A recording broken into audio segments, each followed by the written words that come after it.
గురించి నేను జాగ్రత్త పడాలి. అక్కడ కాళేశ్వరం ప్రాజెక్టు పైన ఎంక్వైరీ జరుగుతుంది, ఇక్కడ ఎందుకు జరగటం లేదు? వేల కోట్లు ఎడ ఖర్చు పెట్టారు, ఏమి దీనిపైన ఎంక్వైరీ కూడా అవసరమని తెలియజేస్తూ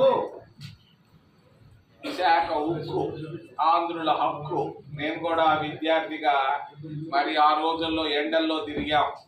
అమృతరావు దీక్షలు నాకు బాగా గుర్తుంది. బ్రహ్మానంద రెడ్డి మరి ఇందిరాగాంధీల సమక్షంలో పునాది రాయి వేశారు, పూర్తి చేశారు విశాఖ ఉక్కు. ఈరోజు అన్నిటికంటే విశాఖపట్నానికి ముఖ్యమైన గుర్తింపు ఉండేది ఉక్కు ఫ్యాక్టరీ. ఈ ఉక్కు ఫ్యాక్టరీని భారతీయ జనతా పార్టీ కుట్ర చేస్తూ ఉంది. అక్కడ ఉన్నటువంటి వేల ఎకరాలని రియల్ ఎస్టేట్ వాళ్ళకి ఇచ్చి దాంట్లో నుంచి డబ్బు తీసుకోవాలన్న వాళ్ళ ఆలోచనతో దీనిపైన కుట్ర చేస్తున్నారు. ఈ కుట్రని ఆపగలిగిన వాడు ఒక్కడు, ఇంకెవరు ఆపలేరు. 5 నిమిషాలు పని విశాఖ ఉక్కు మామూలుగా ఉంచేదానికి, ఇంకా పురోగతి వచ్చేదానికి ఒకే ఒక వ్యక్తి చేయగలడు. నేను విశాఖపట్టణ విశాఖ ఉక్కు వాళ్ళు చేస్తున్నటువంటి దీక్షలు గమనిస్తున్నా. సూక్ష్మంలో మోక్షం సంపాదించవచ్చు. ఇది ఒక్కటి సమస్యను తీర్చగలిగినాడు చంద్రబాబు నాయుడు ఒక్కడే. మా కాంగ్రెస్ పార్టీ అధికారంలో వచ్చినప్పుడు 5 నిమిషాల్లో ఆర్డర్ తీసిస్తా, అభివృద్ధి చేయిస్తా. మేము అధికారంలో లేము. ఈరోజు దీన్ని సమస్యను పరిష్కరించగలిగిన వాడు ఒక్కడు. విశాఖపట్నంలో దీక్షలు చేయడం ఆపేసి చంద్రబాబు నాయుడు ఇంటి ముందు పోయి దీక్షలు చేస్తే ఈ సమస్యకు పరిష్కారం కుదురుతుంది. చంద్రబాబు మంచివాడు, ఈ సమస్యను పరిష్కరించగల నమ్మకం నాకుంది చంద్రబాబు ద్వారా. మరి చివరిలో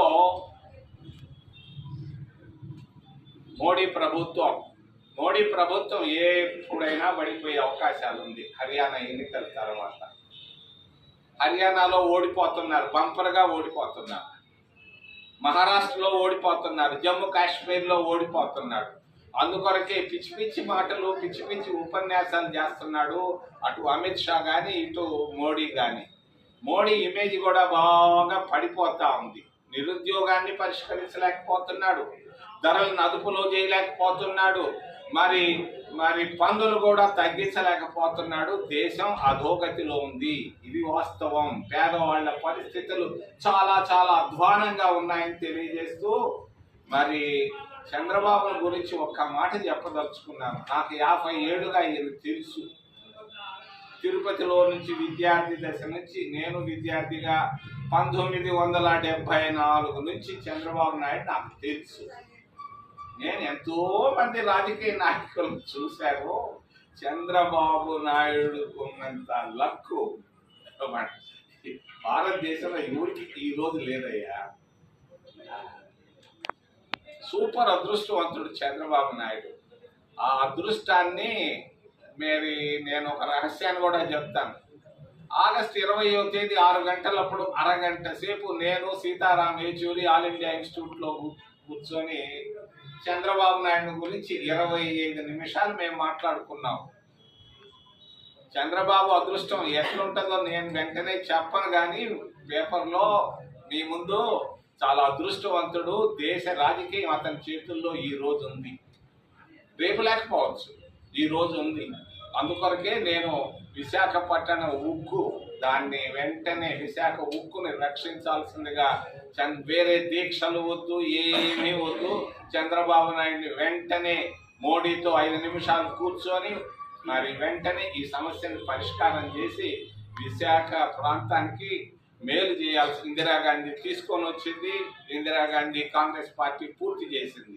చంద్రబాబు నాయుడు ఏమాత్రం ఆలస్యం చేసినా కూడా ఇది ఒక రియల్ ఎస్టేట్గా మార్చే కుట్రలు జరుగుతున్నాయి ఢిల్లీలో. కుమారస్వామి వల్ల కాదు, ఇంకొకటి వల్ల కాదు, కాగలిగిందల్లా చంద్రబాబు నాయుడే. చంద్రబాబు నాయుడు ఒక్కడే చేయగలరు తెలియజేస్తూ ఏదైనా ప్రశ్నలు ఉంటే అడగమని మిమ్మల్ని చేతులెత్తి ప్రార్థిస్తున్నాం. ఇది తిరుపతి లడ్డు మీద చంద్రబాబు నాయుడు మాట్లాడొద్దు అంటున్నారు. దేవుడి దగ్గర అపవిత్రం జరిగితే మాట్లాడకూడదా? అపవిత్రం జరగలేదు. అపవిత్రం జరిగితే నేనే కూర్చోనాడు పోయి. మరి లడ్డు మీద వచ్చే నివేదికలన్నీ ఏం చెప్తున్నాయి? అయ్యా అవన్నీ ఇప్పుడు విశాఖపట్నంలో చాలా ల్యాబ్లు ఉన్నాయి. ఈ ల్యాబ్లో ఇచ్చిన రిపోర్ట్ ఆ ల్యాబ్లో ఇరు. ఇక్కడ తెలకణాలు తక్కువ అంటారు, అక్కడ తెలకణాలు ఎక్కువ అంటారు. ఈ ల్యాబ్లు నమ్మొద్దు. నేను కూడా నీకేం కావాలో చెప్పు, నేను తెచ్చిస్తాను రిపోర్ట్. ఆ రిపోర్ట్లు తప్పు. జరిగింది మాత్రం పామాయిలో వంట నూనెలో కలిపారు.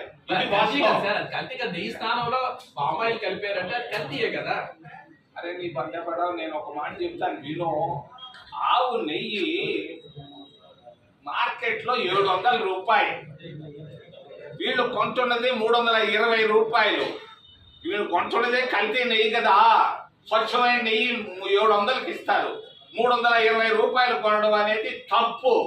వైసీపీ ప్రభుత్వం ఏర్పాటు చేసినటువంటి ధర్మకర్త మండలిలో తీసుకున్నటువంటి నిర్ణయాలు తప్పు. వాళ్ళ టికెట్లు కూడా అమ్ముకున్నారు. 500 రూపాయలు 5,000కి అమ్ముకుంటున్నారు. వాళ్ళని సమర్థించటం లే. అమ్ముకున్నారు ఎవరు? మా తిరుపతిలో ఆ ధర్మకర్తల పేరు నేను ఎక్కడ చెప్పేది? నా దగ్గర ఆ లెక్కలు రాసుకుంటాను. తిరుపతి వాసే కదా మీరు. ఎన్ని లెక్కలు ఆడ చెప్తా? మీ ఊళ్ళో విశాఖపట్నంలో దొంగలు ఎవరైనా పేర్లు చెప్తావా? నువ్వు ఉండాలి దొంగలు చెప్పగలవా?